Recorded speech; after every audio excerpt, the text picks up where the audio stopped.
Welcome to the Heart of a Viking. These art lessons are taught by Mrs. Minto from the Cape Henlopen School District in Delaware. I hope you have fun, create imaginative works of art, and make sure you share them with someone because, after all, the visual arts are meant to be seen.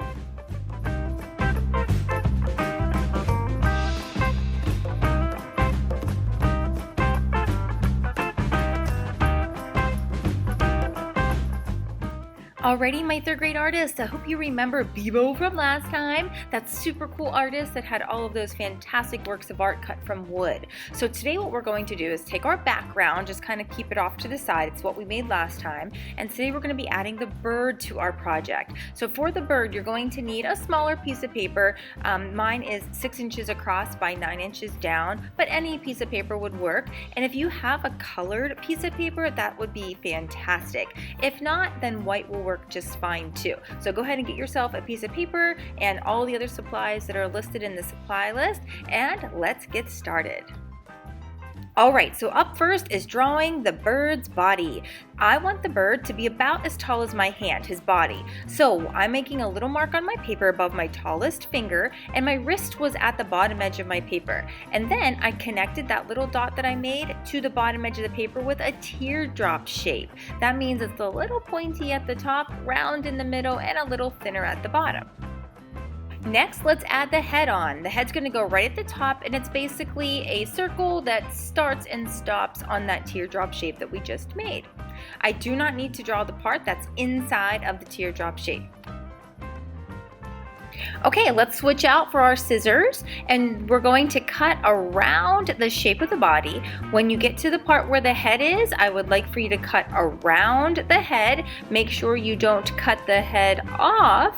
But if you do, it's okay because we're going to be gluing shortly and we can just glue them back together. But for right now, try to keep them connected if you can. And then you want to make sure you keep your scraps. Do not throw them away. We're going to use them. We're going to use one right now, but we're going to use pretty much all of them shortly here. All right, so I'm going to take one of my scraps and fold it so that I'm folding in thirds. So you can see how I'm using my fingers to measure. I'm measuring how much I folded up compared to how much is left over. If they're about the same, then you've done a perfect job. So you're just going to fold that bottom end up and then fold the top part down over top. And to double check yourself, you can make sure that once everything has been folded, that there are 3 layers of paper all on top of each other. And if you did that right, that's why it's called folding in thirds, because there are 3 layers of paper. Okay, now I'm going to take my pencil and I'm going to make a feather shape, which again is kind of like that teardrop shape, kind of round in the middle, pointy at the top. This one's a little flat in the bottom, but any kind of feather shape that you can think of, and make it big, make it fill that paper. And then go ahead and cut it out. And when you cut it out, you should end up with 1 feather. Whoops, my 2 were connected here. That's okay, easy problem to solve. 1, 2, 3. That's because I folded my paper in thirds. And guess what? You get to do it again. So fold this guy in thirds, draw your feathers, cut them out, and you should end up with 3 more feathers.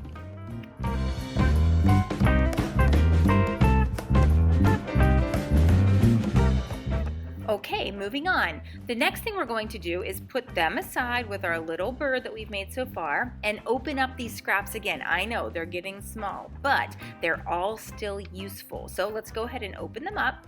And I'm looking for a pretty large space. So I'm going to use this piece right here. It's pretty big. And what I want to do is I want to create a beak. So I'm going to draw a triangle shape for his beak. Now, if you want, you can make 1 triangle to make a closed beak, like you have a very quiet bird that's not tweeting or singing his little song. Or you can make a second triangle and you can make it look like your bird has his beak open, like he's tweeting or chirping or whatever he happens to be doing. Okay, so now I'm going to bring my little bird over here and I'm going to play with my pieces a little bit. I'm going to put the little beak in place. This is looking good. Okay, that's what it looks like with 2 little beaks, so his beak looks open. Maybe I can play with his feathers. I can put, maybe I can make it look like it has 2 wings, or I could make it look like all the feathers are on the same side. So I'm just playing with things right now, almost like it's a puzzle, and I'm trying to see which way the puzzle fits together best. All right, and then once you decide, now it's time to start thinking about if he's missing anything.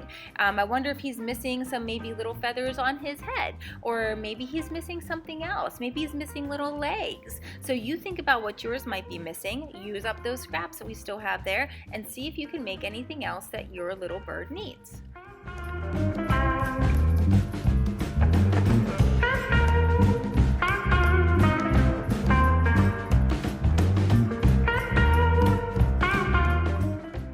Alright, so I think I'm all done with making parts for my little bird. So now I'm going to take a moment and clean up. I'm going to get rid of any of these extra scraps that I don't need and just sort of tidy up my area to move on to gluing next.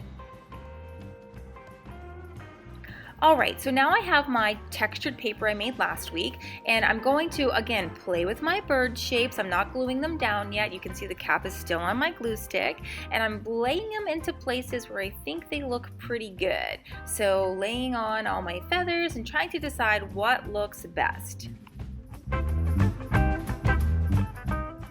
Alright, I think I finally got it. So I'm going to go ahead and open up my glue stick and I'm going to start gluing the pieces down. I like to start with the big pieces and then the small pieces last, but you can glue down any way you think is best for you. But I'm going to go ahead and glue mine down and you do the same.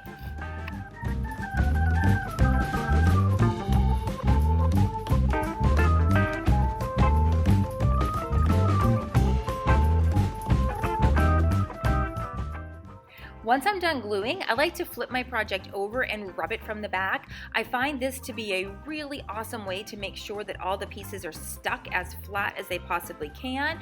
The heat from your hand helps the glue stick nice and tight, and also the pressure, that even pressure from rubbing is really good too. Now I'm going to switch to some crayons, and with my crayons I'm going to draw some textures for my bird. So I'm using a white for his eye, and remember, only one eye because he's looking to the side. And then I'm going to use some of my colored crayons to make some textures or patterns or feathers for the bird himself.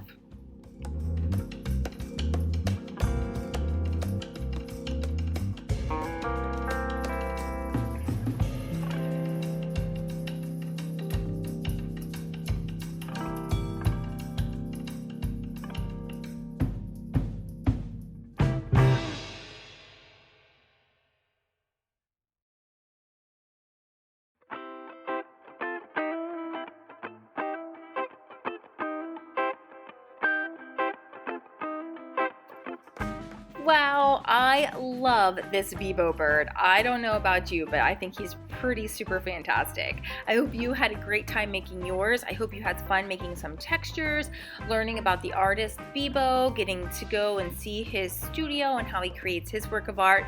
And one of my favorite things to do is to create art with shapes. I think once we learn how to draw things using shapes, then it makes drawing so much easier. So I hope you had fun with this. Hope you had fun playing with those shapes and those pieces. And I can't wait to see you back here next time for a new project at The Heart of a Viking. HOB artists, don't forget to hop on over to Art Sonia to upload a photograph of your piece of artwork to your art portfolio. I can't wait to see it.